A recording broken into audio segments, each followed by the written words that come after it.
Good evening, everyone. Welcome to the December 9th, 2024 Town of Danvers School Committee meeting. We'll start today's meeting with the Pledge of Allegiance. I pledge allegiance to the flag of the United States of America, and to the republic for which it stands, one nation, under God, indivisible, with liberty and justice for all.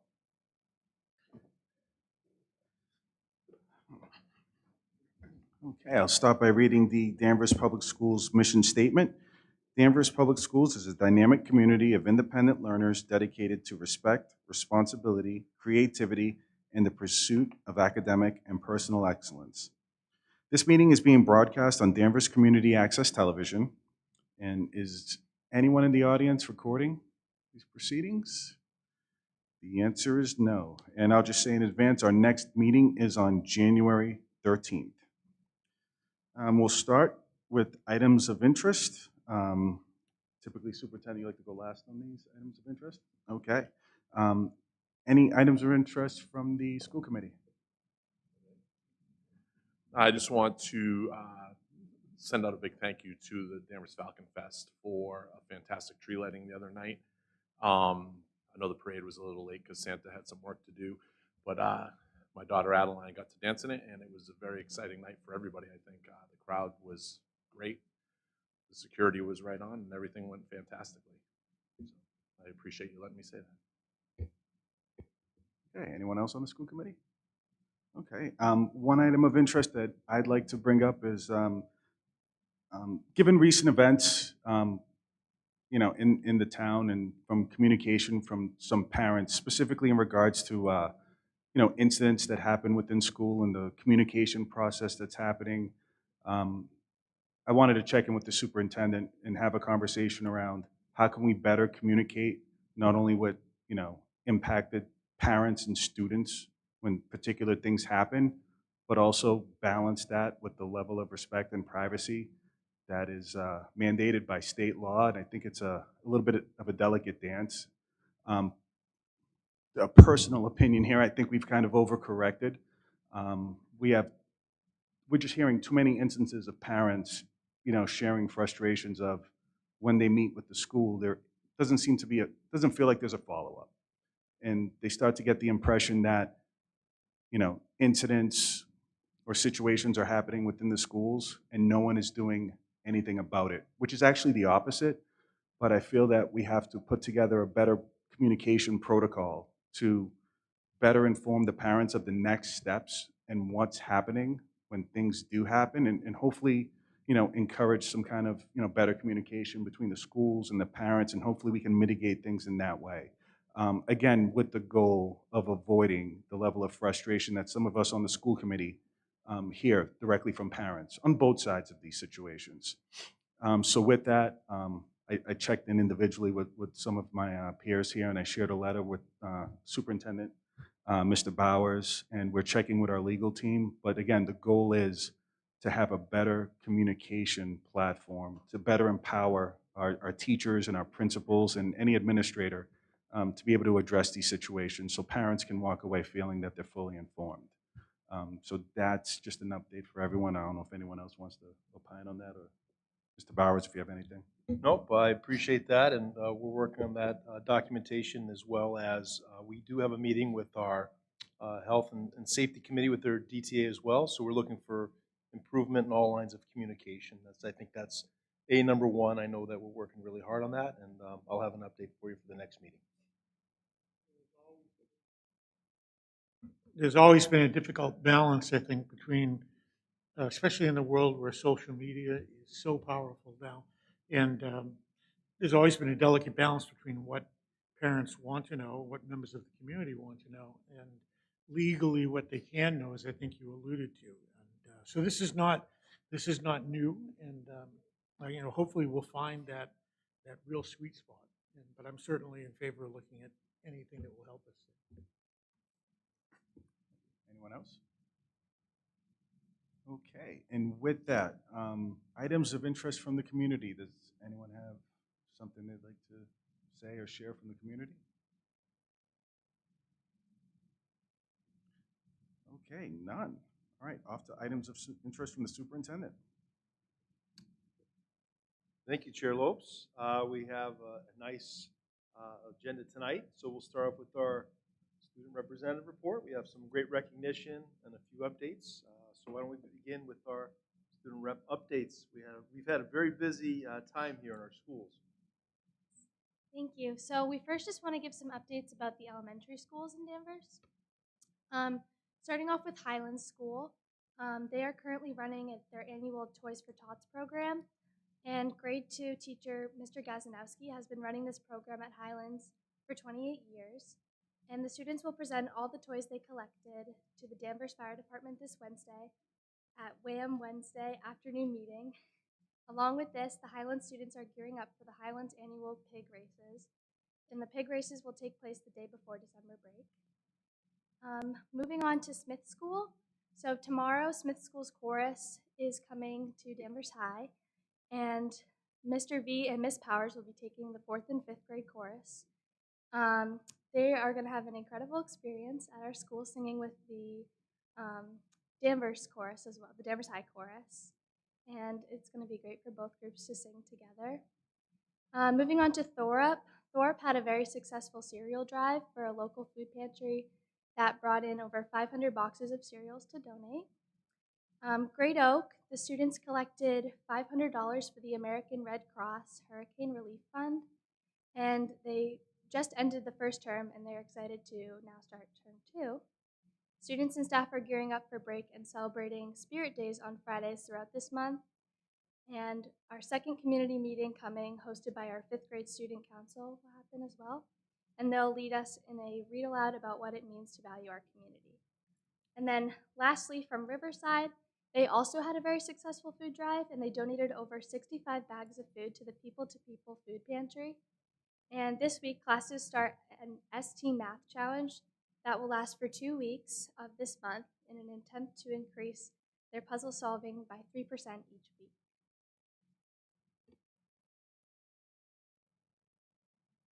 All right. And then we have a few updates from the high school. So the first one we mentioned at the last meeting that the academic program had their fall musical, which was Mean Girls. Had a lot of success. It was directed by Michael Berry. There was the musical direction by Ivy O'Connell and the technical direction by John Moriarty. There's over 60 students that participated in either like the cast crew or the pit orchestra. Huge success, a lot of turnout. Great job there. Moving on, we had our Spirit Week and our annual pep rally, and the week, like our short week leading up to Thanksgiving. So we had different themes for each day. And on Wednesday, we had our pep rally where the whole school comes together. We honored some student athletes, and we had a couple school-wide competitions like table surfing, musical chairs, a tug of war with teachers that also participated, and there's a food relay. Finally, shout out to our football team who beat Gloucester again. And finally, we had a lot of students who volunteered their time at the end of last month to present for Danvers residents who participated in the kind of Danvers Citizens Academy. So this is basically just a 10-week up-close view of our local government. So they got to see different aspects of the town through different classes and activities. They got to see our community block program, DECA, and some of the like projects in our manufacturing course. And finally, they got to preview the fall acts, which was Mean Girls again. Thank you so much for that. Recognition, girls soccer. So can I ask add one thing, Chair? Sure. I just want to say thank you for including all the schools in the report. One thing that I'm really appreciative is the depth of community service that takes place in all of our schools. And it's quite amazing seeing the pantries and the donations that come in. I saw the video of the cereal boxes that went all the way around Thorpe School. That was outstanding. So, and also I was at the football game, and I want to give a compliment to both teams. It was a hard-fought game. But it was a good, solid game, great sportsmanship shown by both teams, which was outstanding, as it should be on Thanksgiving Day. So I just want to say thank you for a great comprehensive report, and again, to highlight the great stuff happening in our schools. Excellent. Thank you so much. And speaking of the great things happening at the school, I believe we're going to do a recognition for girls soccer. Yes, if I could have Representative Sally Cairns come up, Athletic Director Drew Betts, and Principal Peter DeMauro, we have a recognition of two outstanding individuals that I've had the good fortune of seeing a couple of games, and very proud of not only the athletic prowess and the leadership, but also the way that it's done the right way. So I'm going to turn it over to our friends for an introduction and the presentation. Yeah. Well, thank you all very much for having us. I do want to take a quick moment to sort of introduce them, since I know, their accomplishments over the years are, I think, very well known in the community. But sort of being newer to the community was something that was very, very interesting to see. So the first person I do want to talk about is Georgia. So Georgia is one of the individuals that will get recognized tonight. She was recently selected as the NEC MVP for the second year in a row. She was selected as the Division III Player of the Year across the state, and was one of just two individuals to be recognized as an All-American. She's an incredible student athlete. She's amazing to watch play and compete. She always rose to the big moment. But I think the biggest thing that really stood out to me is how she does it with an incredible amount of humility. She kind of walks the hallways with a very calm and quiet demeanor, but then as soon as she gets onto that athletic playing field, you see a whole different person. But she's been an incredible person to watch. She's going to graduate as the school's all-time leading scorer, and she will also go on to play soccer at Boston University next year. But again, I just want to say it's been a pleasure to watch you compete and to play over those past 2 years. And sort of throughout your 4 years, you're going to leave some very, very big shoes to fill. So that's kind of around Georgia. The next person I want to talk about is Coach Hinchin, who, when I first was able to accept this position here for Danvers Public Schools, I tried to reach out to every single coach and call them. And my phone conversation with Jimmy really stood out to me because it was very, very, obviously the girls soccer program throughout his tenure has been very, very successful. And I asked him a question. I was like, what things stand out to you most about your program? And the things that he talked a lot about were pride and tradition. And I think that's something that he's been very, very successful in establishing throughout his time. Obviously, he has led this program to 33 consecutive state tournament appearances. He's won over 400 games. But similar to Georgia, he does this with an incredible amount of humility, incredible amount of selflessness, and he really is someone that, seeing from the Hall of Fame inductions last year to the way they carry themselves after a tough loss last year to a tough loss in the Elite Eight this year, is he really does instill that pride and tradition. And he's really an incredible person to work with, and I feel very, very privileged to get to work with him every day. So those are just kind of our quick introductions to those two folks. I'll turn it over to you. Thank you, Drew. Thank you. So fun to be here for such a happy occasion. I don't have many updates for you tonight other than to say we are nearing the end of our legislative session. Still might see some things produced. Kind of hoping, fingers crossed, that this bill that would adjust the eligibility for retirement plus, if you've heard of that, through a glitch. I perceive it to be a glitch. Some people were not allowed to enroll. I'm told there's a chance. So we'll see. And then I just did want to say congratulations, Olivia and Julia, on your presentations of all the wonderful goings-on at the 5 elementary schools of our wonderful town. I'm a Highlands parent, so love hearing about anything Highlands. Before I turn to the other relevant Highlands matter, the Falcon Eyes group is coming to the State House this Thursday to sing at the staircase, which we're pretty excited about. And Secretary of State Bill Galvin will be there, and it should be a really nice concert. So if anyone would like to come, it's open to the public, and it should be wonderful. So about Highlands and about Jimmy Hinchin, Mr. Hinchin. I still kind of call him Mr. Hinchin. Is this the right order? You want to do this? Okay. So, so much to celebrate with this guy, and to be sure, oh, you have to come on up. Come on up, Mr. Hinchin.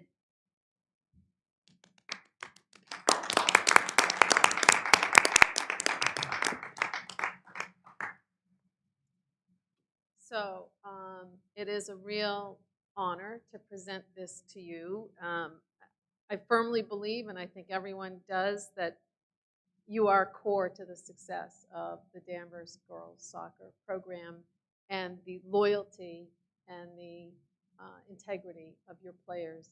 And it's a two-way street. So we reap what we sow, and you sow all of those great qualities in your athletes. So I want to bring greetings from the Massachusetts House of Representatives. Be it hereby known to all that the Massachusetts House of Representatives offers its sincerest congratulations to Coach Jimmy Hinchin in recognition of your 400th career victory coaching the Danvers High School girls soccer team over the past 26 years. The entire membership extends very best wishes and expresses the hope for future good fortune and continued success in all endeavors. Given this 9th day of December 2024 at the State House, signed by Ronald Mariano, Speaker of the House, offered by yours truly, Sally Kern, State Representative, with our clerk, and just congratulations for you. And then, yes, we'll do- Photo. Yeah. Should we do the photo Can we do a now, photo or? while you- We have some Family? here too that. Yeah. Yeah, It's okay I if they wanted come to up. have Yeah, your absolutely. boys come up and your wife. No, they don't want to come up. They don't want to come up? It's all right, they're coming. They don't want to come up, sure they do. And then probably have everyone, have you Oh, yeah. stand up, right? Recognition, girls soccer, Danvers Public School. That's what I'm We can thinking, come right? around. It might be easier. Okay. Yeah, we want to do.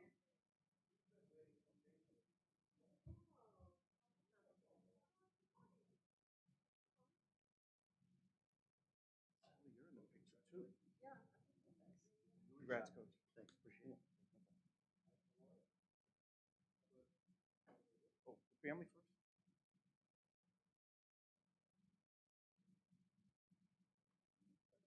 All right. Well done.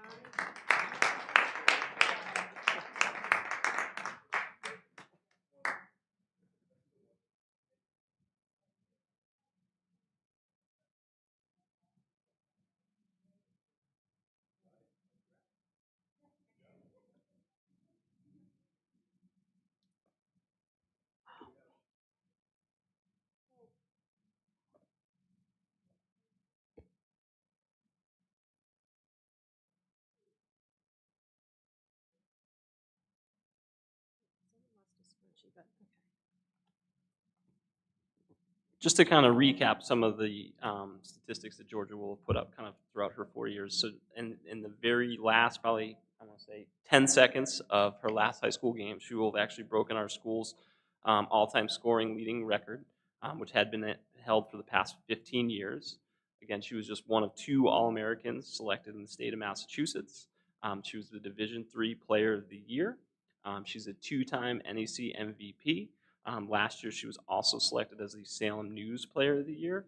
And again, that's something that could be on the horizon in the future, but has been an absolute pleasure to watch.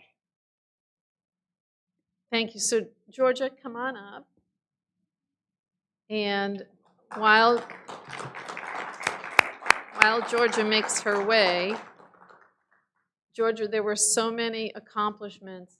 You had so many accomplishments that we couldn't fit nearly half of them into our citation. But I do want you to know we're very proud, and I know your parents are very proud. And you join a very elite group. All-American it's a very big deal. So, so come on up.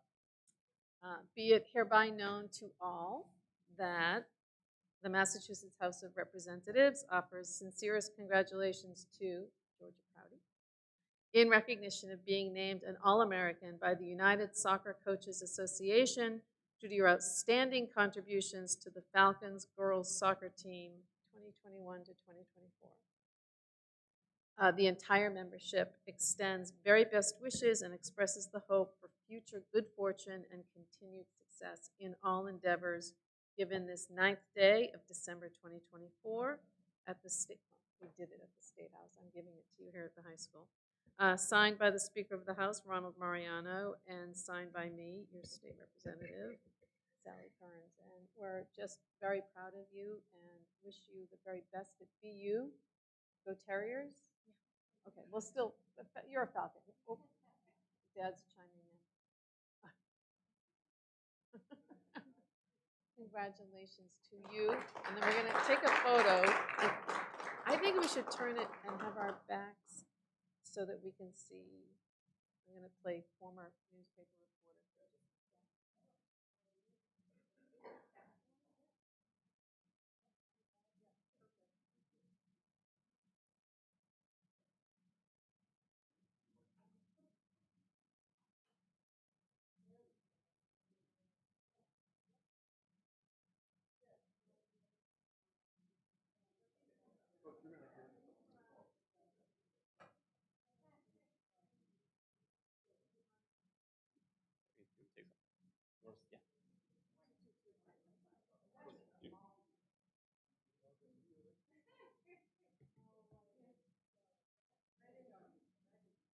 Beautiful.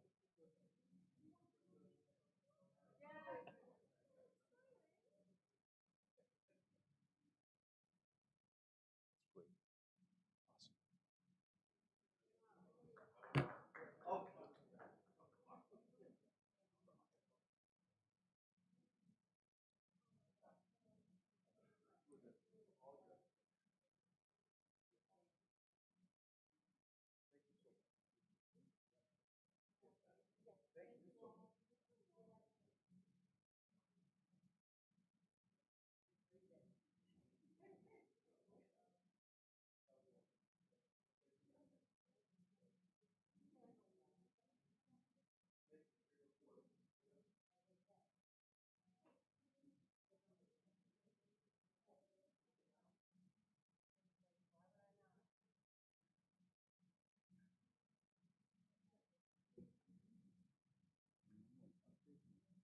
Ready?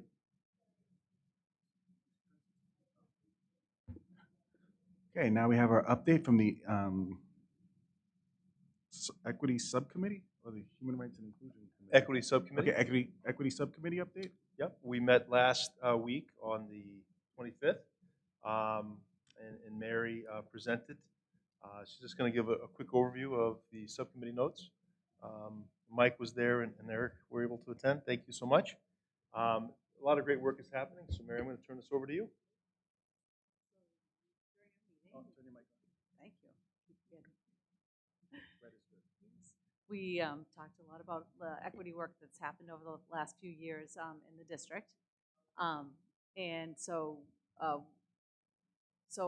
today we'll just go over kind of the focus of the work we were doing, the data that we looked at, our participation in the Culturally Responsive Practices Leadership Academy, and then the suggestions that the consultants that worked with us in that academy gave us.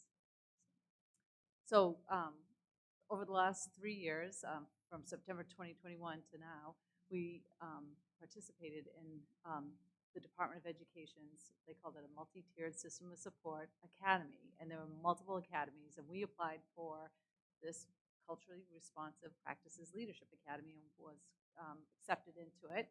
And so we spent 3 years with them. And the goal of the 3 years was to support district leaders as they learn the foundational content of and embed culturally responsive and equitable practices across the district. So it was broken out into 3 years. And across the 3 years was lots of professional learning for district leaders. We had about 8 administrators on the team and then 3 teachers, 1 at each level, elementary, middle, and high school. And it was amazing professional development that we went through. But then the products for the 3 years, the first year was we picked a topic that was what we call low-hanging fruit to work on, and that was diverse hiring was an area that we worked on. So we joined the Massachusetts Partnership for the Diversity of Education. And that helped us think about how to go to different types of job fairs and how to do better recruiting. So that was year one. The second year, they had us look at an operational framework to put together and focus on equitable learning environments so that we are making sure that all students are learning and able to access education, given that we have equitable learning environments in our classrooms and in our schools. So we drafted a framework for that, and I'll show you that in a few minutes. And we're still working on that draft and need to do more to communicate that. So we'll talk about that later. And then the third year was like a capstone project, just like the kids go through. It was a lot of work. Lucky you have Peter Demaro, Julie Pasternak, Ellen Pierrick, Dean Marie Shekels, John White, and Stephanie Bruno were all on the team. And it was a lot of work for that last year. And we had site visits and interviews by the consultants that came out and visited multiple schools, interviewed district leaders, teachers, lots of different people. And then they also made us do a case study and present and kind of culminated all the learning we did for 3 years and present to them the work we were doing in Danvers. So the rest of this presentation kind of highlights that work. So this is the framework, the Equitable Learning Environments Framework.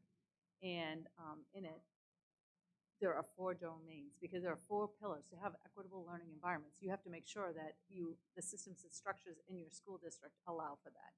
So the 4 pillars or domains are the teaching and learning, school-wide systems and structures, so that would be like schedules and things like that. The third one is family, caregiver, and community partnerships, so how engaging families and community members. And then finally is the district policies. So we have to make sure we have good practices in all 4 of those domains to really ensure that we have equitable learning environments. So then the next phase of this is I'm going to highlight some of the suggestions that they gave us. So actually, if we go back one more, we have to do more work in the district. We, as the team, understand this framework that we drafted, but we haven't done enough to communicate it. So I think that it's really kind of dovetailing nicely with our strategic planning work is that we can start to communicate this framework as well as doing the visioning, because part of our visioning and our core values really has to have the equitable learning environment work in it. We have to promote that in our school district. So then the consultants gave us some suggestions, and one of them is to go out there and communicate that environment in that framework. So kind of what we've reconvened our team, and we're looking at our framework one more time before we go out and start communicating it to the teachers and staff and other administrators. And we're going to be kind of weaving in some of those concepts into our professional development. And then making sure that we connect the equitable learning environments into our day-to-day work. And you can see down below at the last 2 bullets, we kind of talked about some of those foundational structures that we have to have in place so that we can build equitable learning environments. So we need to have the time where kids are really working on their social emotional learning skills. So we have the community block for the high school, we have Richmond Hawk block, and then the elementary sense of belonging teams and their SEL curriculum. So that's those foundations. We're really working hard on strengthening them this school year. And then the last bullet says that we have to create a line strategy to make sure that school climate is getting stronger. And we have a new grant that we'll talk about later tonight around developing positive behavior support systems in our schools. And we're doing that work. But I'll wait till later to talk to you more about that. A suggestion from our consultants was to make sure that we incorporated more performance tasks as requirements as our courses and as part of the Portrait of a Graduate work. So they've recommended that we start to work on developing a system for Portrait of a Graduate. So fast forward, we're working on the strategic plan, and that work was already getting going. So we knew we wanted that. I think we had talked years ago about doing it, got tabled, and then Dan's been a big proponent of it as he's come in to be our superintendent. So that work is happening. And so that they really want to make sure that we develop work embedded into our professional development. So our current work is we are building in performance-based tasks into our curriculums. We have at the high school the Project Lead the Way, which are like applied learning, project-based courses. We have the middle school trying out or piloting project-based learning math units. It's another grant that we got. All the science courses have to have performance tasks, and many of them do already, but we're really being more explicit with them because the MCAS has now shifted that in the 5th grade and 8th grade science that they have to do simulations and performance tasks to show what they understand scientifically, which is a shift from the multiple choice kind of base of the MCAS.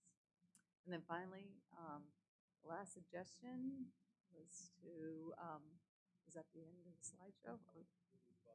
So, okay. Oh, yes. So, so we got the, I'm sorry, I saw the last, forgot the last bullet. That we also were awarded 1A grant. So the high schools, this is their 2nd year of being in it. And so we're now moving our applied learning to other courses at the high school, like really kind of looking at using more performance tasks at the high school. But the Fulton Richmond has been awarded as a year 1 site for starting to look at and seeing what performance-based tasks and applied learning looks like in other schools that are better at it than we are. So it's exciting. It's really supposed to be there to increase student engagement, and that's what we're looking for, right, is that kids being engaged in their learning and engaged in school. So then finally, some of the work of the, when we were doing the site visit was to really talk about what are our next steps. And so at the equity subcommittee, we talked about what our most recent next steps will be, and it's to reconvene our team, which we've done. We're meeting tomorrow morning, and we are thinking about like how do we put we kind of dovetail the strategic plan work on the vision and core values in with some of the equitable learning environment. So that's our conversation tomorrow. And then we are looking at our text selection policy. We definitely have a policy on the books right now, so we want to review it. We're going to do that with the equity subcommittee to review that policy and see if there needs to be any kind of revision to it, given some of the changes over the last few years. And then if we update that policy, we'll be voting on it at a meeting and then bringing it back to you.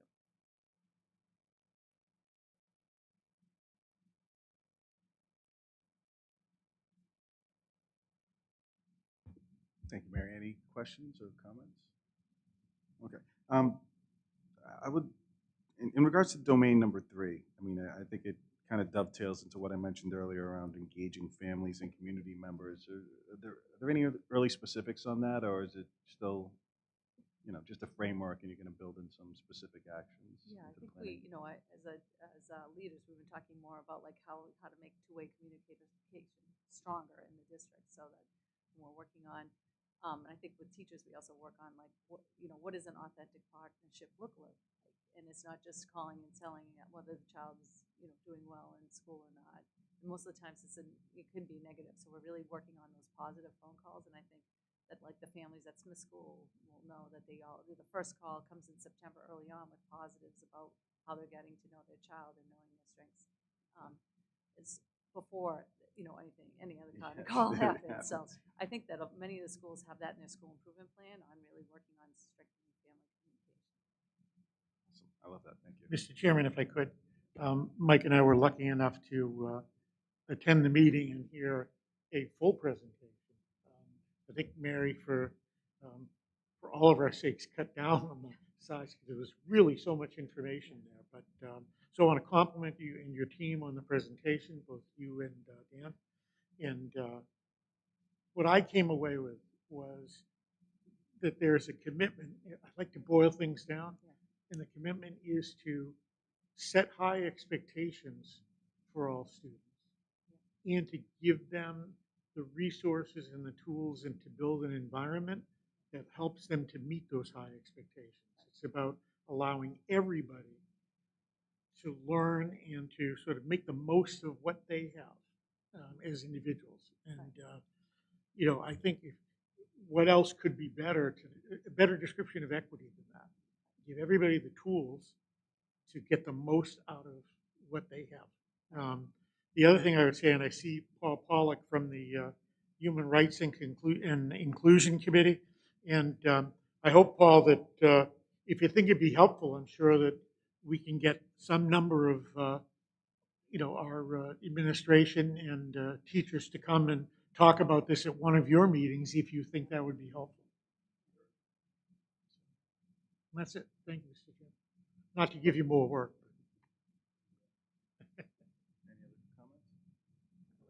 Yeah, good. Go ahead. And I appreciate you saying that, Eric, too. And I think we talk about the partnership. Really, it's the big three. It's our students, it's our families, but it's our staff. And it's also allowing room and space to help, grow our staff as well. They work really hard, but making sure that they have the tools necessary to be successful. So I think to your point, Chairman Lopes, in terms of the community outreach, I know that, particularly families that English may be a second language, and I know a lot of work we've been doing to help with that, translation devices, and we're working hard on that. But I think just in general, how can we involve more families at the open houses in the start of the year? And how can we just communicate more effectively? So I think it's giving everybody what they need to truly be an equitable learning environment. And I think one of the things with equity that's important, it's not taking away from something to gain something, it's to make sure everybody gets what they need, right? And we have advanced students that could use some push as well. So I think that's the lens that we really are looking for. So I appreciate boiling that down. We have a lot of work to do, but I feel confident with our group and our staff. We're really working at it hard. Great. Thank you, Mary, for that. That was great, and very excited to see the outcomes from this subcommittee. Up next, Superintendent Advisory Council. Just a quick update to let the team here know that we've had our second successful meeting. The second meeting we ran through the strategic planning process, but really looking for this group with a great cross-section to be a nice sounding board for what we're doing in our district. In fact, some feedback came out in our last meeting to take a look at our previous strategic plan, how that went about, to look at areas to, like where were we and how effective was that as we're going through this process, although it's a different process, but just really looking for ways to push the district forward. So that's been the tone and the theme, and we'll utilize this group to help us as we analyze and further the data breaking down to create the core values, as well as our visioning for the strategic plan. So it's really a nice group, and our next meeting is on the 17th. The meetings are open. I put that on my update. They're open to attend. Mike's part of that and attends on a regular basis, but we have a nice cross-section. So if anybody out there, they want more information, they can always reach out to me, but I include that in my update when the meeting is. It's at the high school library at 6:30, and it's open attendance. So we're looking forward to more participation. If I may, Mr. Chair, it's been very enjoyable to be in that space. The people who are attending are fully engaged, taking it very seriously. A lot of great thought partners in the room. I'm looking forward to the next one. I know the 17th, I know it's a tough time of the year, but the meetings only really do last about an hour. And I'll be honest, people are so engaged that we do go over a little bit. They don't even know. The hour flies by. But it's worth your time, and we'd love to see more people in the room. So, thank you. Fantastic. Glad that that's working out so well. I thought someone else had something. Okay. Danvers Cares update. Thank you, Chair Lopes. I would like to bring forward Amanda Weber and Whitney McNeely. They're coming up. Laura Mayer is not present tonight, but I just want to say before they begin, tonight really is just an introduction of our new leadership model at Danvers Cares. It's as we know, it's a community coalition looking at year one and looking at ways that we can improve more interface, not only with our school, but other schools in the community. Amanda, Laura, and Whitney stepped up to the plate. We worked really hard over the summer to review and revise, and we had a meeting today, and really doing a very nice job with Danvers Cares, but more importantly, providing resources for our community. So not to steal the thunder, they have a presentation tonight, and I just want to thank them for the work that they've been doing. Thanks, Dan. I get really nervous on microphones, and I forgot my glasses. So I'm Amanda Webb. That's okay. Are you Thank sure? you. If I do need them, I stole will Janet's access earlier. them. They're but yours. Right now, I'm okay because I have the screen right in Okay. front of me.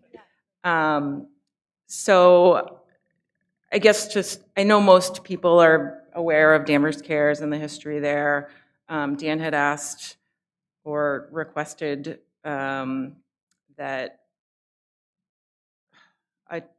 that we look at a different model for Danvers Cares this year. I've been a social worker in the district for I'm in my 11th year here, and up until about a year and a half ago, I really struggled to understand fully what the role of Danvers Cares was and how it connected with the community. I knew that it had a lot of potential, and I know Dan knew that too. And Whitney has a history working there as well, and it was just really exciting to kind of be able to move forward with a new vision. So I'm here to introduce the team. How do I go to the next slide? Thank you. So this year, what we did is what used to be one position for Danvers Cares, we have now divided into 3 leadership positions. So I'm program director, Amanda Weber. This is Whitney McNeely, who's a school counselor at Danvers High School and has past experience working for Danvers Cares. And then Laura Mayer, who unfortunately is sick tonight. She was planning to be here. She's also a social worker at Danvers High School with us and is serving as the school and community liaison. And we really wanted to split the role into 3 parts to divide the work in ways that would reflect all of our strengths and skill sets. This year also for the youth leaders, so Karen Robinson has been working with the DHS youth leaders for many years now, and Rebecca Gargan, who's a teacher at HRMS, has also been working with the middle school leaders. We were able to get grant funding this year, which is great, to add on 2 additional. So Emily Gonsalves, who's also a social worker at the high school, is now sort of co-leading the youth leaders at the high school. And Christy Arundel, who's one of the school social workers at the middle school, is now co-facilitating the middle school youth leaders. So just general overview, Danvers Cares is a dynamic, community-based coalition focused on positive youth development. Through collaboration with community partners, the coalition strives to implement evidence-based prevention and educational programming in the community in the area of youth mental health, substance use prevention, and healthy decision-making. The coalition works in close partnership with the Regional Youth Prevention Network, including communities of Beverly, Ipswich, Gloucester, Manchester, Essex, and Rockport, to share prevention resources and best practices. All right. Before we move on to current initiatives, I just want to say the regional piece of it, prior to coming in, I had no knowledge of. So it's been really exciting and interesting to be a part of sort of a bigger network of clinicians and community members up and down the North Shore to be able to share those resources. So that's been really great. And we have access to grant funding that I wasn't aware of prior. So youth risk behavior survey, originally we were gonna present some data today. We're not gonna do that. But we are planning to present it at a more thorough, a fuller picture of all the data at a later community school committee meeting. We haven't identified exactly which school committee meeting that is, but we think it might be in February or March, potentially. So I'm excited to give that to you. We did give a brief overview to the Danvers Cares Coalition today, and I feel like it was a good practice round, good starting point to start getting that data out there. But the idea is that we really want to be transparent and put this data out to the community so we can really use this, really understand what's happening with our youth and help that to drive programming and initiatives. So, over to Whitney. Hi, Whitney McNeely here. So we administered the YRBS in October, and in October as well on Youth Mental Health Day. Actually, it was considered Mental Health Day. We had a mental health guest speaker, Mallory, come from Minding Your Mind, and we've had that group here several times in the past, and they're always really great for the kids to connect. And she spoke about mental health challenges and treatment and hope for recovery. And I think it was really engaging for the students. We had a lot of feedback that was very positive, whether it was anonymous or in person afterwards. So we hope to do more of those in the future. In late October, we had a youth mental health first aid training that several staff attended. And that was a 2-day training where we were learning about how to, I was one of the participants, and we learned how to recognize signs and symptoms that could suggest a potential mental health or substance use challenge. We were skills that were taught are focused on listening not judgmentally, giving reassurance, and referring to appropriate services, just so we can be staff members throughout the school that catch students early on before a problem gets worse. Another initiative that we're doing this year is called Talk They Hear You. It's a social media campaign from SAMHSA, and the goal is to help inform families on different things to note or tips to help talk to their kids in an appropriate way that will make sure that they're making good decisions around alcohol and substance use when that comes up in their lives. And we post weekly on social media and on our website, so check us out there. Next slide. So some youth projects that have been happening. So Danvers Cares have the students that work with Karin and Emily have been working on a few projects. So on Kindness Day, students wrote positive messages in sidewalk chalk and added kindness rocks to the Colleen Ritzler Memorial Garden. That was lovingly updated this fall by our dedicated staff members. Curran's Flowers donated a generous amount of pink and white roses for us to hand out on that day, and it was a really wonderful way to start the day and just feel that sense of connection and community.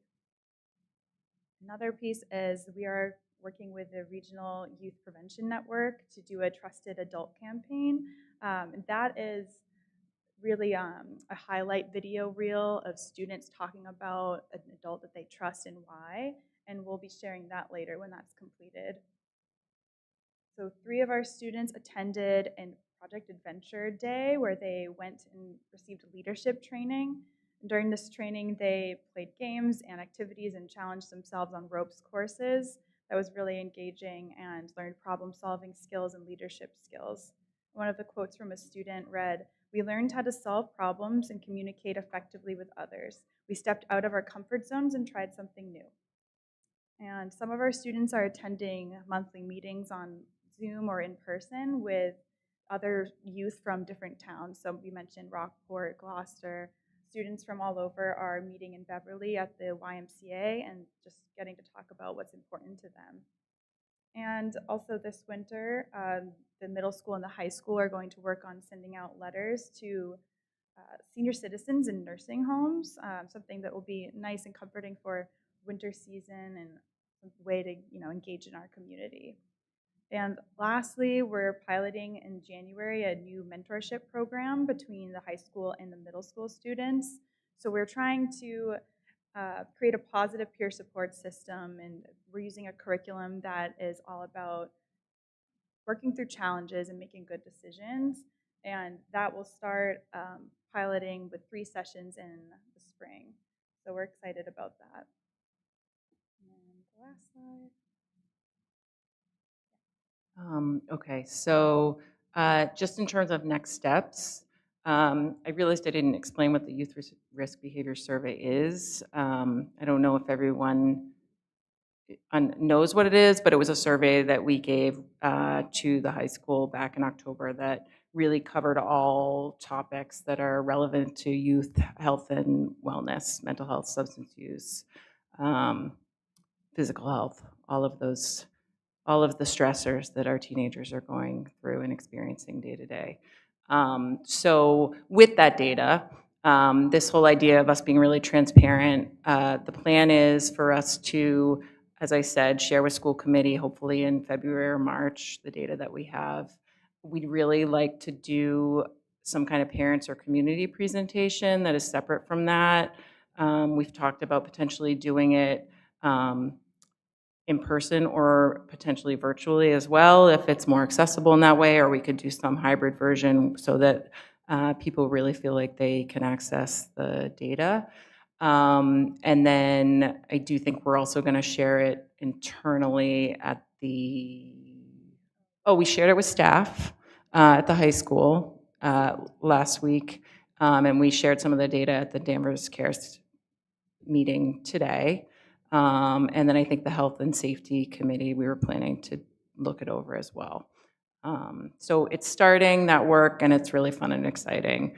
The instructor training for the Youth Mental Health First Aid, I think I'm running on time, but we did the staff did the training. They loved it. We got really awesome feedback.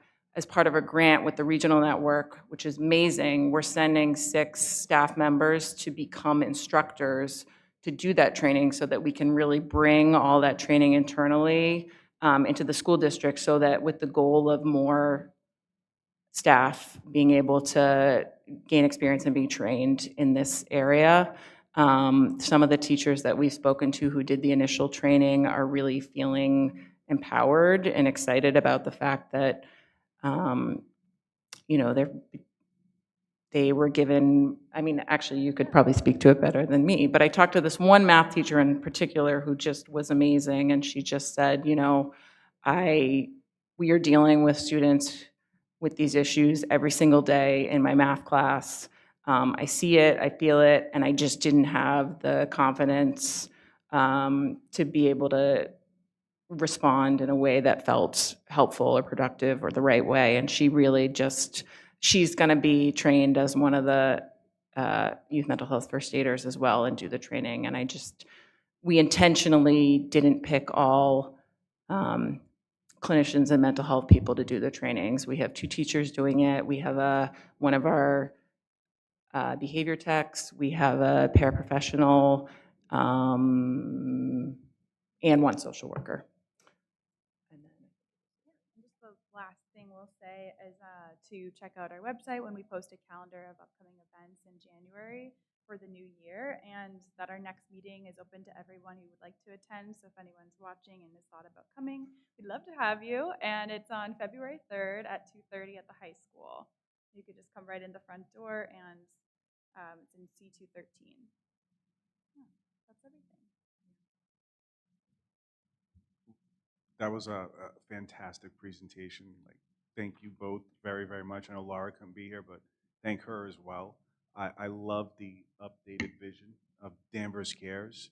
I know it's been around for a while and it's done some great things, but I think this is a nice little Danvers Cares 2.0 version, and it's something actually Dan mentioned, Mr. Barrow mentioned like early on about his a new vision for it, and you two have done a phenomenal job of even some of the things that you discovered. I've heard here for the first time ever, so I'm super excited about the next presentation, and now I'm gonna have to get myself to a couple of these meetings to really try to get involved.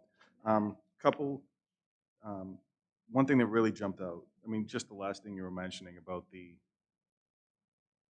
6 Danvers High School staff members and the mental health first aid and the potential impact that could have. I really like the idea of it not being like clinical people. They're actually like students and people in the classrooms. And you were mentioning you've already benefited from that training, you were saying, or? We had a 2-day training so far. Microphone, sorry. We had a 2-day training so far, and we'll have a longer one for other staff that want to do, is it the staff training? Yeah, so in January, it's actually 4 full days of training for the instructors that they do. It's the 2nd or 3rd week in January. That also, I just want to give a shout out to Peter DeMauro too, who has just been so amazingly supportive of all of this. I just think, you know, he has made it very easy to help us and support us in ensuring that teachers, at least at the high school, are getting a lot of this work done.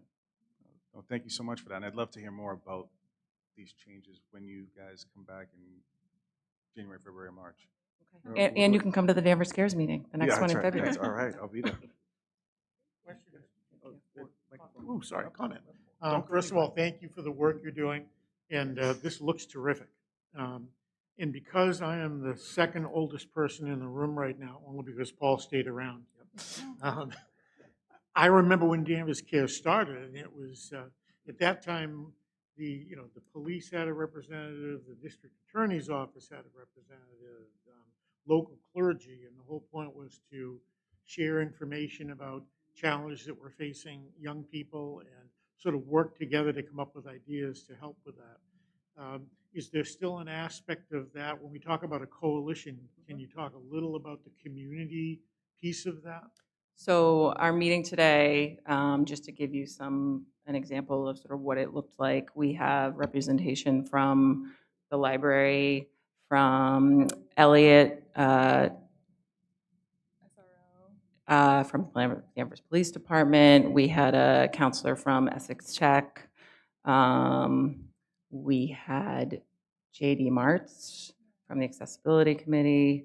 We had Family Resource Center. The hope is, and in the past, we've had Sally is usually there. She couldn't come today. But we also, Mary is usually in attendance as well. She couldn't come today.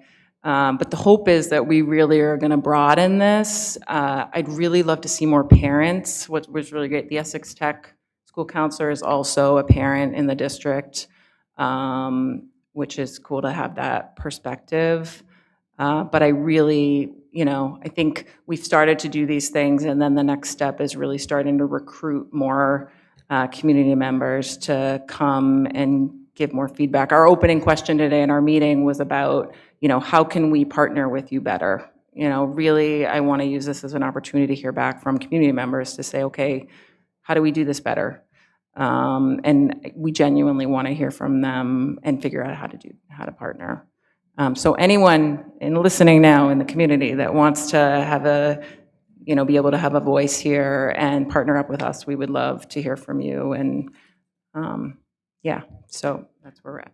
But this is great, and thank you for doing this, and I think you're going to make a difference in a lot of young people's lives. So thank you. Thank you. Anyone else? Oh, I just want to mention as well, I love the updated time. Monday at 2:30. It used to be Monday morning, which is just impossible for parents and some other folks. Okay. Oh, yep, Mike Shannon. Thank you for bringing that to us. I'm looking forward to hearing your data, and I'll wait. I'll be nice and wait. But I think I really appreciate you saying that you want to bring it to the parents. You want to share that. I think that's incredibly important. A common thread we talk about, and you heard it even earlier tonight, is partnership, family to school, school to family. Letting people know what's happening with the youth of town, and really have honest conversation, real conversation, and drive that partnership to make everything better. So thank you for that. Okay. That was a really great presentation, and Dan is going to keep it going with our strategic planning update. Mr. Thank you. Bauer. Thank you, Chair, and I just want to echo that. I appreciate the point brought up about the coalition, because when we made the changes, we had some feedback to ensure that will be the case, and it absolutely is the case. We also had Select Board member Maureen Bernard was there, and Dan Bennett's been there as well. But it's really empowering. We have a great staff, and it's empowering our staff to be able to make a difference. And we talked earlier about giving resources and the opportunity to run with things. And again, I appreciate them pointing out to Peter as well to allow this, but that's the only way we can make things happen, is to empower our staff. So it makes this partnership, so thank you. They were nervous, but I don't know why. So strategic planning update, just quite simply, we've gone through the focus groups. We had 2 community groups. We had a faculty and staff. We utilized Danvers High School students. Peter Demaro, Principal Demaro, put together a group. Might do that again, hopefully. And we also did this with our Superintendent Advisory Council. But we know there's more work to do. Our goal right now is really to gather information to shape our core values, to review them for the future, as well as our visioning. So we're looking to put together another community focus group, and we'll hold that at an elementary school in early January. We're working on a date to run one more of those for families. But we're also looking to have a joint school committee, select board, and town leadership, hopefully on January 9th. I know it's kind of a quick turnaround. We'll run through that process, whomever can make it, on January 9th, and we'll do that at the high school, and I'll send out information on that tomorrow for everybody. But we have confirmation from Rodney Conley, Dan Bennett, and Chair Lopes that we can bring this together, and I'll reach out to HRIC as well, and we'd like to have those voices included. And as well as at the middle school, get those voices in here, and then we're going to put together a survey to kind of bring it all together. So we're gathering data, and we're looking for patterns to build, develop our core values and visioning.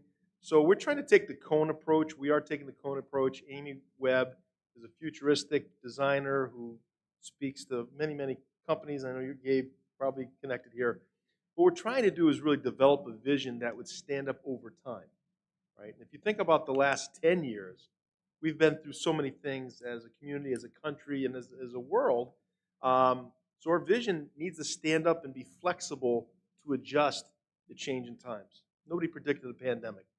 So that kind of altered our practices. We need to put together a vision that could withstand any type of change that comes our way. So right now, we are currently in the visioning process. So we're taking all the participants' data. Everybody weighs the same in this.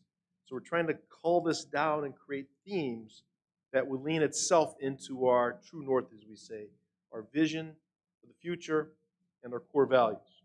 Core values we have may stand, may not stand, but that's the process we're getting to. And ideally, when we get to our professional development day with our staff, we can cull that down further. With the Superintendent Advisory Council in January, cull that down further as we continue to build this out for our strategic plan. So, quite frankly, the vision of the graduate is something that will run parallel to our strategic plan.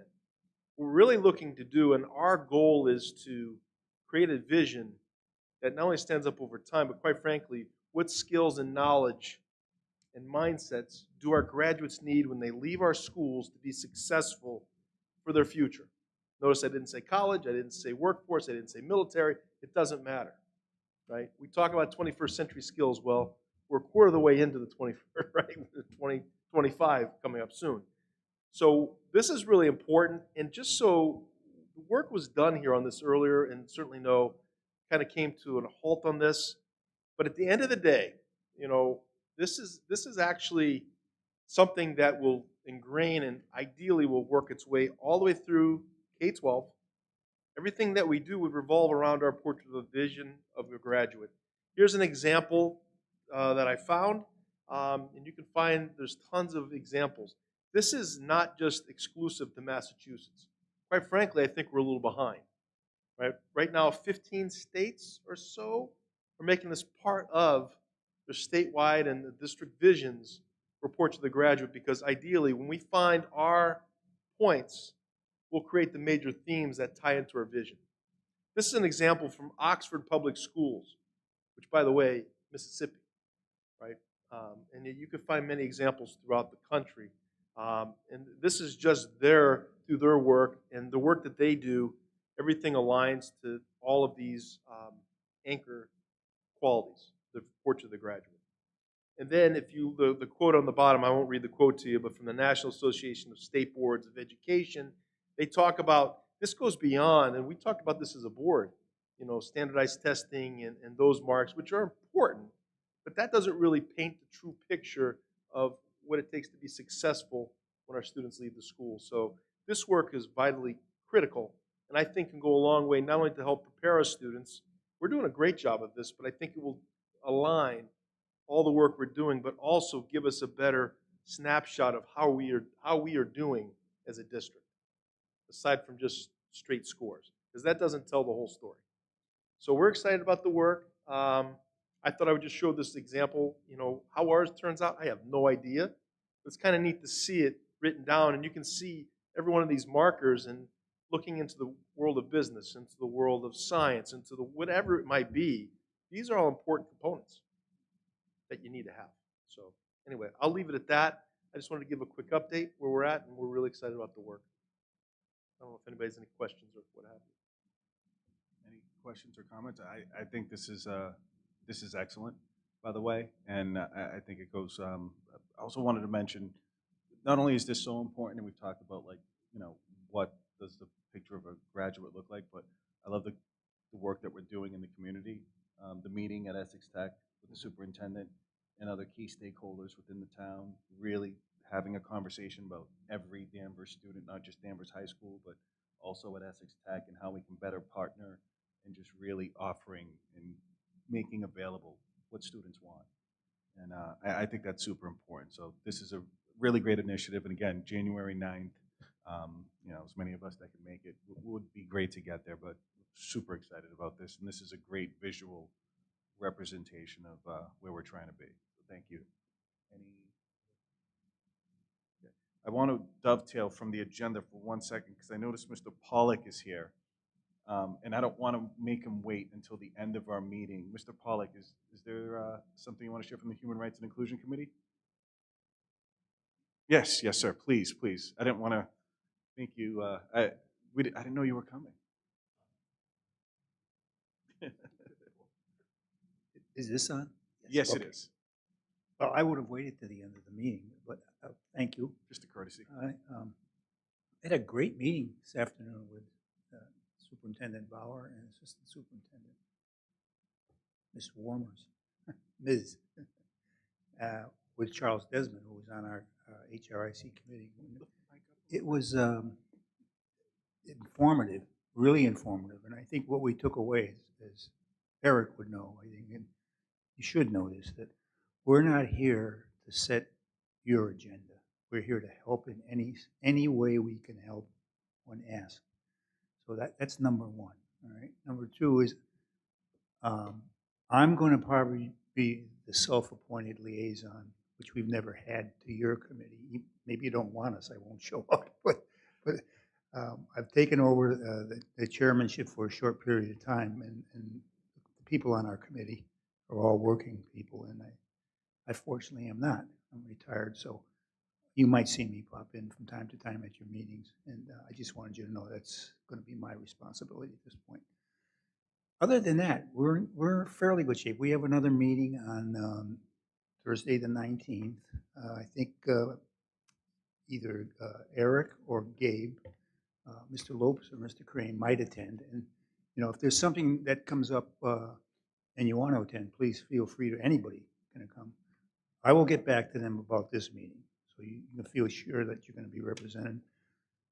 Two things I thought I might just mention to you, and it's advertisement, okay? Number one, we have a menorah lighting on December 30th in the town square. I should have mentioned it this afternoon. That's upcoming, and that's a pretty nice ceremony. The fire trucks, the police cars, and the hook and ladder, and they distribute the candy, and it's just a lot of fun, okay? That's about an hour. And then, as you know, everybody knows it, on January 20th, we'll have our MLK event at Danvers High School. So we can talk about that later. But thanks for the opportunity. I'll stick around a little bit. I really wanted to hear a couple of things. There are things on my mind here, and we'll see how it goes. And I might slide out. Thanks for the opportunity. Hey, thank you. Thank you. Thanks for all you do, Paul.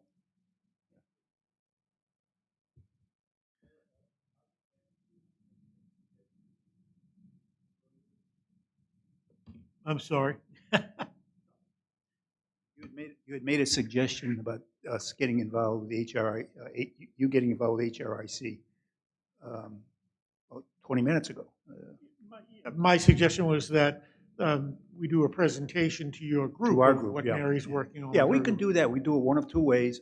I'll bring it before the committee, but we'll do it one of two ways. It could be right at a meeting if you want, or it could be 45 minutes of just a conference type thing, casual setup.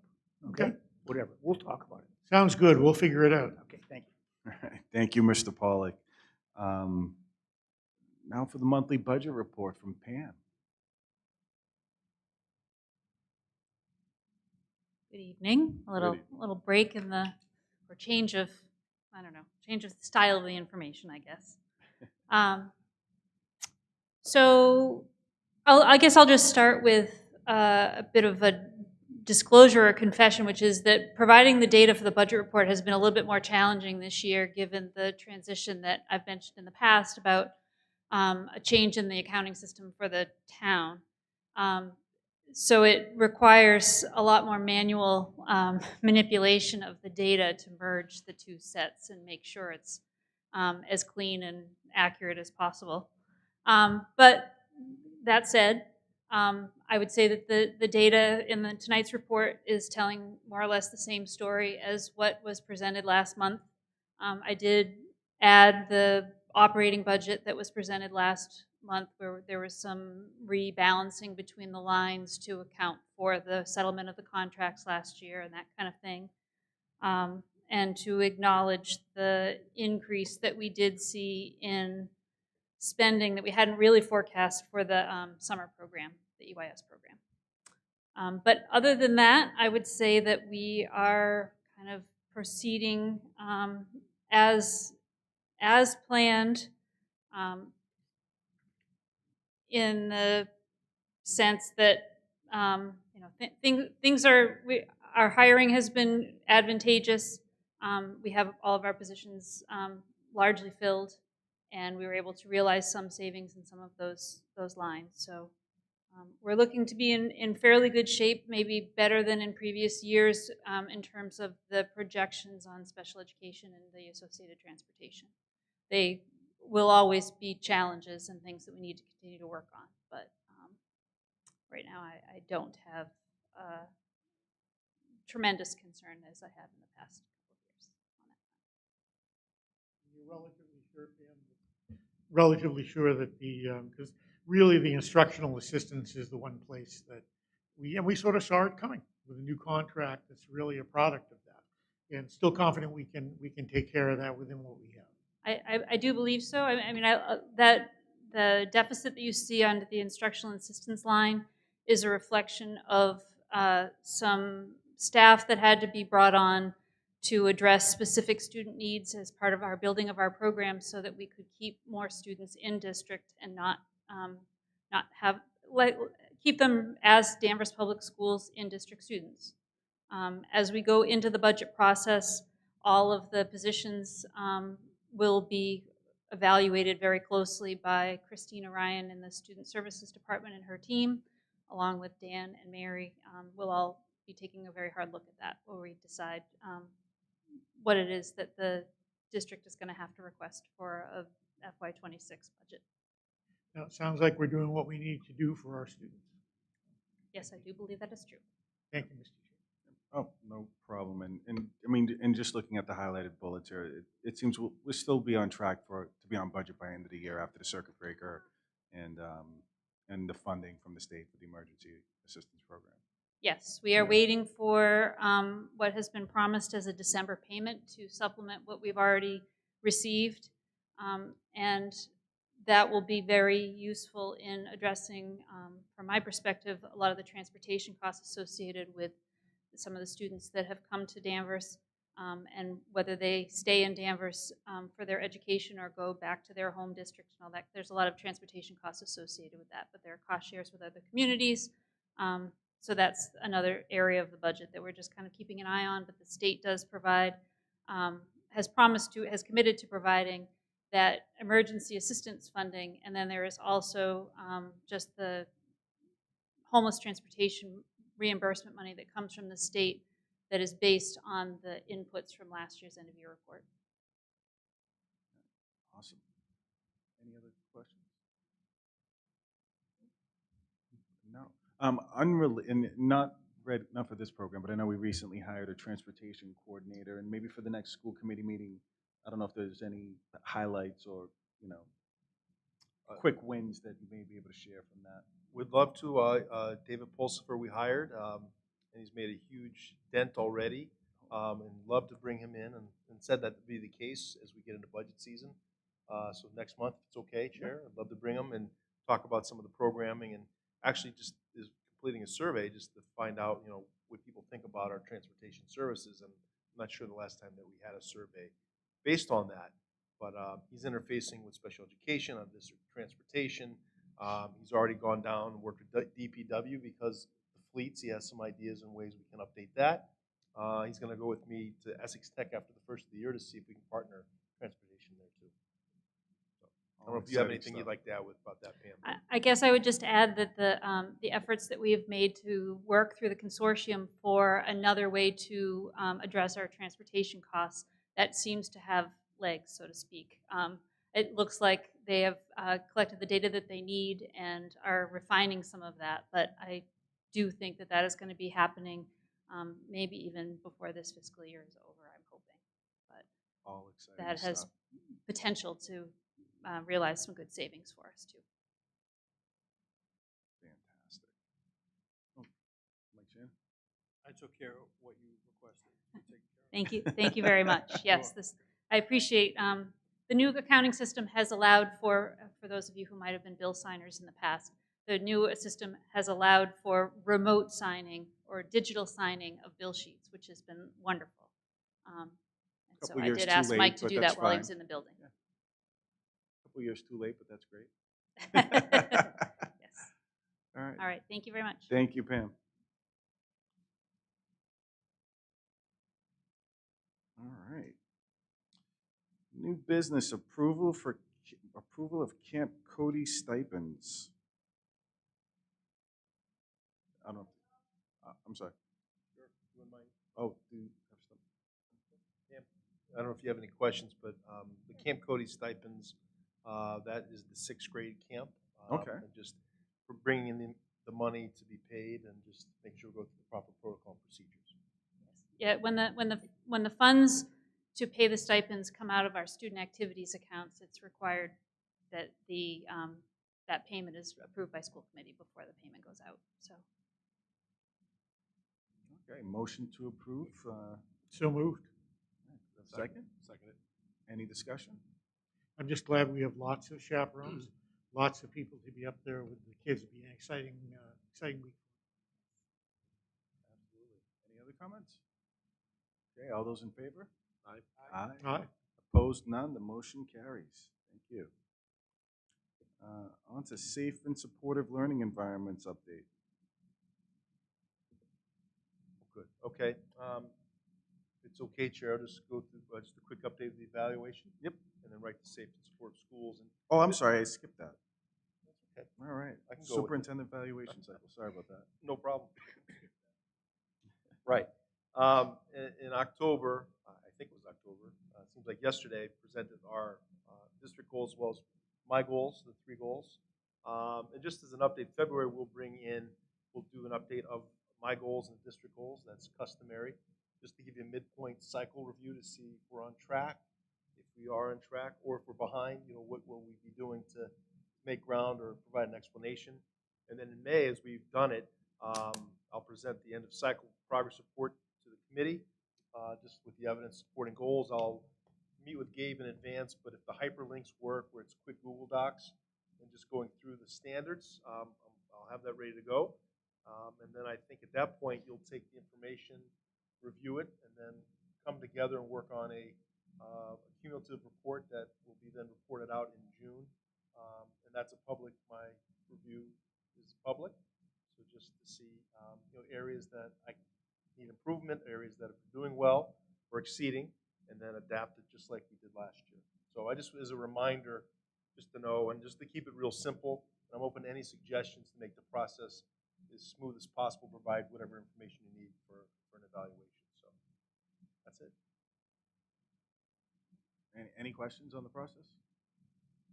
Okay. And I think many of us went through it last year, so it was pretty good, and you really did a good job of preparing us to go through the assessments. Make sure I'm not skipping anything here. Yes, now we're doing safe and supportive learning environments update. Thank you, Chair. I'm going to turn this over to Mary, who's done yeoman's work in this area. And the piece up that we're really, again, I don't want to steal her thunder, but this is more to give her kudos, her and her team. But we received 2 major grants, the SEL Behavioral and Mental Health Grant for $100,000, as well as the Hate Crime Prevention Grant for $50,000. These monies will provide the resources to help, again, promote, support the safe and supportive schools, provide tools for our teaching staff, with the goal to help everyone. So Mary, thankful for your work. On top of all that she does, the grants it's a lot of work, and working with Pam Crum as well to coordinate this in her team. But I just want to take the time to say thank you for that. Thank you, Dan. Great. So these 2 grants are specifically targeted to improve school culture and climate in our school district. So, and the SEL for behavior and mental health and wellness grant really is focused on the multi-tier system of support. And I always talk about this, but it comes in 2 forms. There's an academic side where you're improving the academics with tiered supports, but we also have another side which is to improve students' social emotional skills, improve their behavior, and provide mental health supports when needed. So that's what these grants are about. So so I'll talk further about the SEL grant in a few minutes, but right now to focus on the hate crimes prevention grant. We've had this for a number of years, And we've been working with Northeastern Center for the Study of Sport and Society, which is amazing PD. It really works with both faculty and staff in our school, but most importantly, the students. So it's been great professional development. They come in for a couple days. The students do a lot of work with that. We really target to our athletes to have them come and participate in it, and they bring it back to their teams. So there's some good work happening there. We have Janelle Ridley, who's a Danvers community member. She works on developed a program called Next Gen Equity and Leadership Program. She started that a few years ago and has done some great work. It's really working with the students to help shape the culture of Danvers High School. And they really work on students incoming to try to teach them the positive culture that exists at Danvers High and acclimate them to the culture that they have in there. So she is a great core group. I feel like, Dan, every time we go by, it just seems like the numbers are growing. So I'd say over 20 students participating in this program. And then I think later on today, you're going to vote on a field trip that they're taking, a one-day field trip. So she's been doing great work with them. We're proud of those students. I think, did any of you participate last year in the game simulation that they had? I feel like they had a town hall. Oh, Mike, you did? Yeah.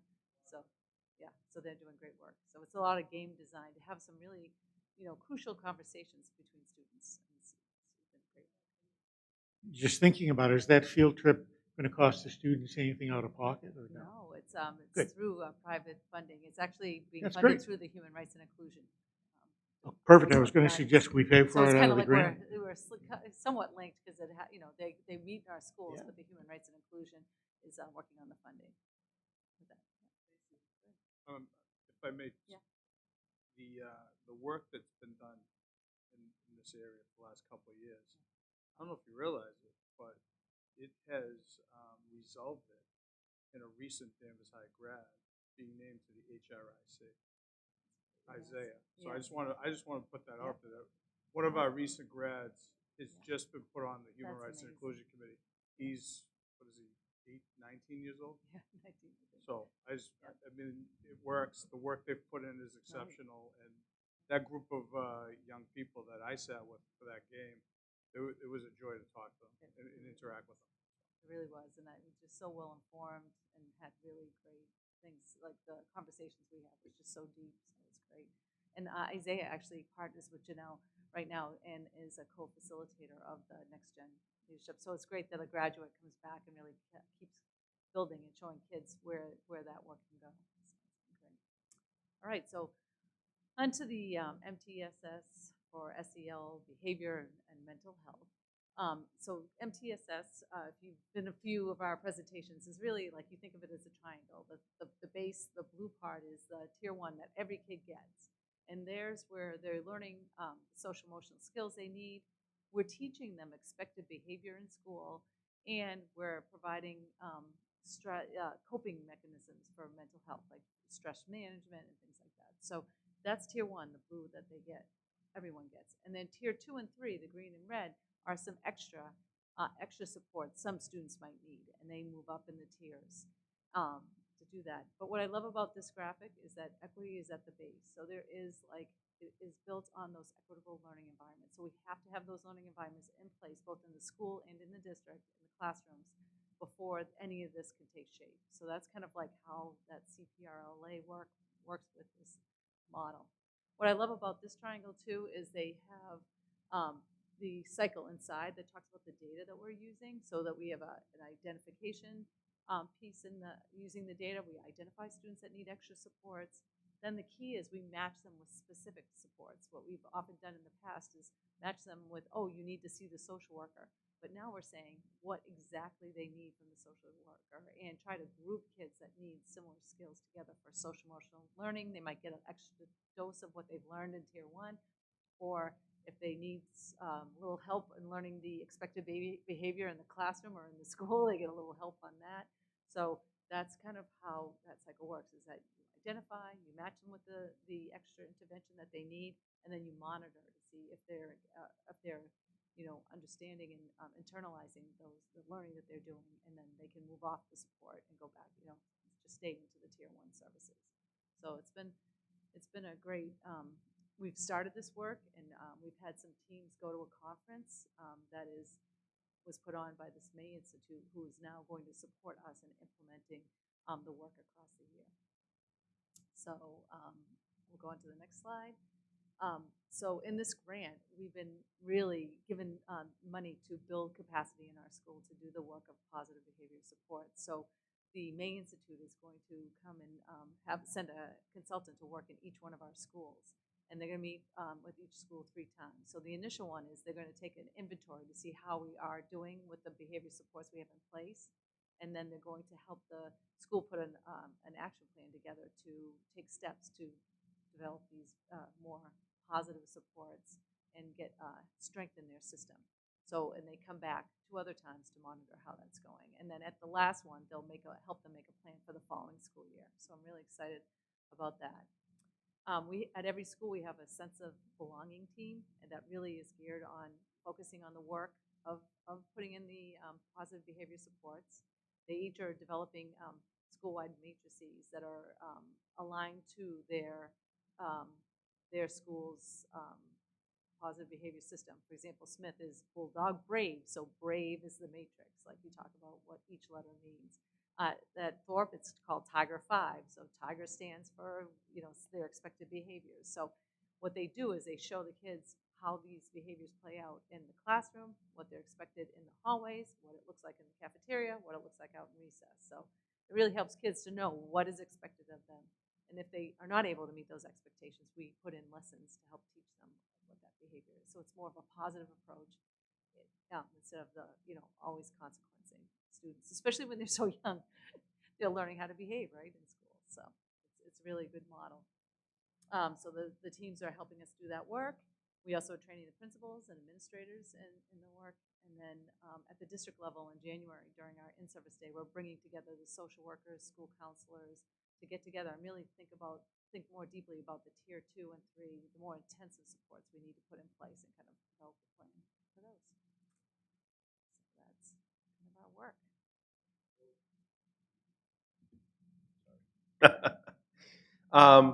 So the safe and supportive schools, as Mary mentioned, the tier 1 is the expected on the social and the academic side, because the basis is if our students are not in a good place, it's very difficult to learn. And this we're trying to push not only our achievement, but it's hard to do that if students are dysregulated or in a tough place. So this is one, and it's also to provide tools for our staff to help with this as well. And the tier 2 and 3 are for those that need much more attention. So we look at this a number of ways. We have physical security, we have emotional and psychological security, we have the whole gamut. So, we've put together a district safety committee, which we started last year. In fact, just to give a quick update, we were talking updates from the schools, and there's some fine points that we're working with. By and large, we're doing a good job with safety and security, but we want to keep building on that piece. The other thing is the district safety and health committee came out of our DTA negotiations last year, so we meet next Monday, and that's to meet specifically with the staff, things that are bubbling up or areas of concern that we can talk with them to look for common resolutions. And that's I think another great mechanism for more communication, because the teachers, they're right on the front lines. We're meeting on a regular basis with our IAs and BTs, right, instructional assistants, behavior techs. In fact, we have a meeting with them on Wednesday to build more capacity in that area. Our wellness advisory committee meets quarterly because that pulls in the other areas of nutrition, health, and wellness. And Danvers Cares, you heard them tonight. Our DTAT, which is our district threat assessment team, again, came into play. We put that into place this year, and knock on wood, we're in a good place, but they're there in case we need them. So there are many more examples of what we're trying to do as a district to provide, safe and supportive classrooms and learning environments that go along lines, as Mary said, to equitable learning environments. That's the key. So a lot of work is going on. I'm proud of the staff. I'm proud of our administrative team. I'm proud of our teachers. But again, some bright spots for last year in negotiations is coming closer with our instructional assistants and behavior techs, because as we know, they're right on the front lines with our students, and that feedback is really critical just to ensure we're allocating resources that they need to be successful. So I think we're doing a lot of good work in this area, certainly areas to improve upon, and we'll continue to update as these link into our district improvement goals. Any comments from the committee? No, I just really appreciate this foundational work that I think sometimes is just underappreciated because you have to create the environment where the students can learn. And this is the foundational work that we need. And so I'm super excited about the grants and the work that we're doing, the results that we're seeing with former students like Isaiah. That's incredibly exciting and wonderful to hear. And really looking forward to more updates around this. But this is, this is exactly the stuff that I don't know if there's another outside of our forum to get this information out. I don't know if it's available on the website, but you can't please everyone. Some parents may believe we do too much of this, but we really need this work to be done to create the environment to maximize the learning in the classroom. So I'm just wondering if there's any other mechanisms. And I know you guys communicate a lot over email, but how else can we promote this work? So I think that's a great point. Thanks to Janet, who's been putting our presentations online, and I make sure I point that out in the update. But I think we're ripe for a session sometime this winter. It just gives an overview of safe and supportive schools. And again, we might have a hybrid option on that to make another community opportunity. Maybe bring Danvers Cares into that as well. Because I agree with that piece. Again, it's to the point where you have to be in a good place to be able to learn. As teachers, you have to be in a good place to teach effectively. So the work we're doing here, I appreciate you saying the foundational, goes a long way to pushing student achievement, because that's not going to happen if we don't have these other pieces. And it feels like we've been skipping on, I know I'm new here, but I think we're starting to bring this into alignment. Hopefully we'll see the outcome, better achievement, but also better results. And I think they're starting to speak for themselves, but we have a lot of work to do.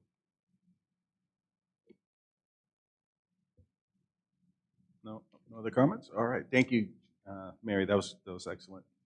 Oh, okay. Put my glasses back on here. All right. On to order of business.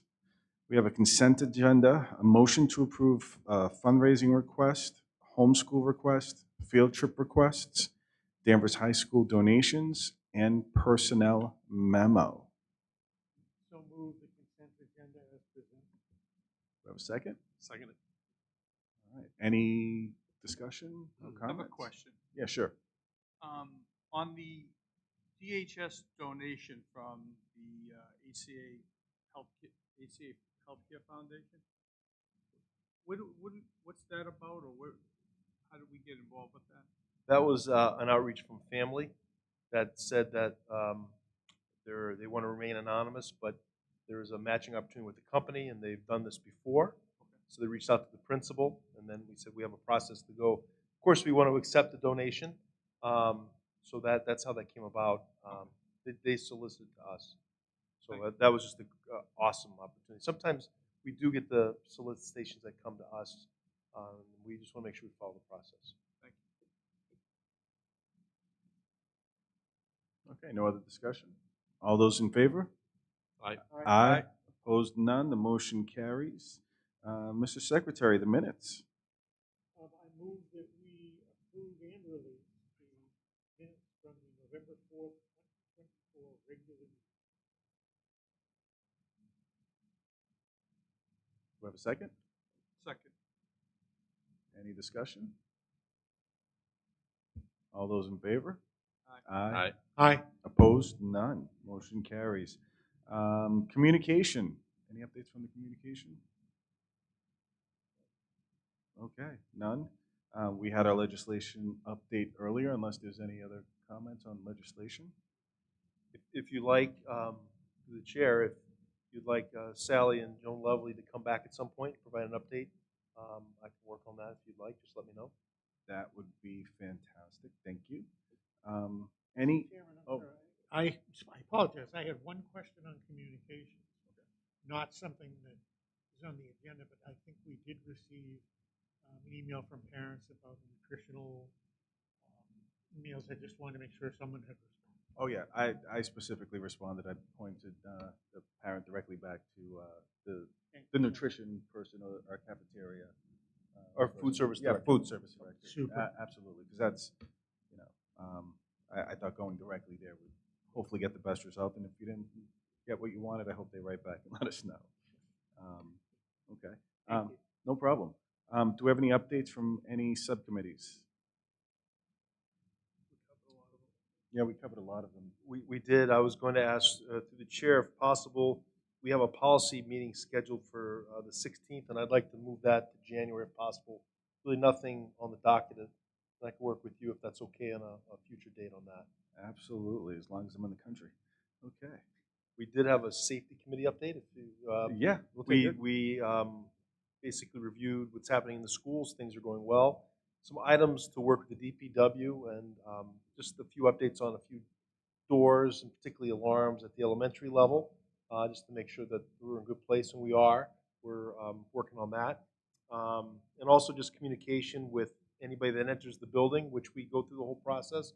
But we do have contractors, and reinforcing the need to ensure they all sign in, but ensure that if there's a contractor, that the custodian meets with them and walks into the appropriate place. Just a couple quick reminders that I think are very important. Also, we are working on the InformaCast, which is the system to update in case there's an emergency. And that, Jim Sullivan, our tech director, is working on that closely, so getting very close to releasing that. And then, as I mentioned earlier, our district threat assessment team, they've been fully trained, professional development, and they're available if needed. Fortunately, we've been in a good place with that. But we had some good discussions as a committee in terms of looking forward to our next meeting and just bringing further updates. Again, drills and such, good collaboration with our police and fire, so that part of it's really good. CPAC at this point is still kind of recalibrating. I'm working with Christina Ryan, our Director of Student Services. She's working with that group. It's a smaller group right now as well. And our DEEP, I don't know, Mary, if you have any updates with DEEP. They awarded their grants recently. Oh, nice. So we talked about, that was our last meeting, was going through the grants and choosing who. And then the consortium update. The annual report is ready, and they'll be sending it to school committee members, and I can give a quick update in our January school committee meeting on that. But things are moving along well. The project that we are taking our share of financing, the HVAC project, is going well. And as Pam pointed out, the collaboration for the transportation, we're getting some really good legs on that. So hopefully we'll have some savings on that. So that's all I have. Okay. Next meeting will be January 13th, and with that, can I have a motion to adjourn? I motion to adjourn. Second. Discussion? There is none. All those in favor? Aye. Aye, opposed, none. Good night, Danvers. Thank you.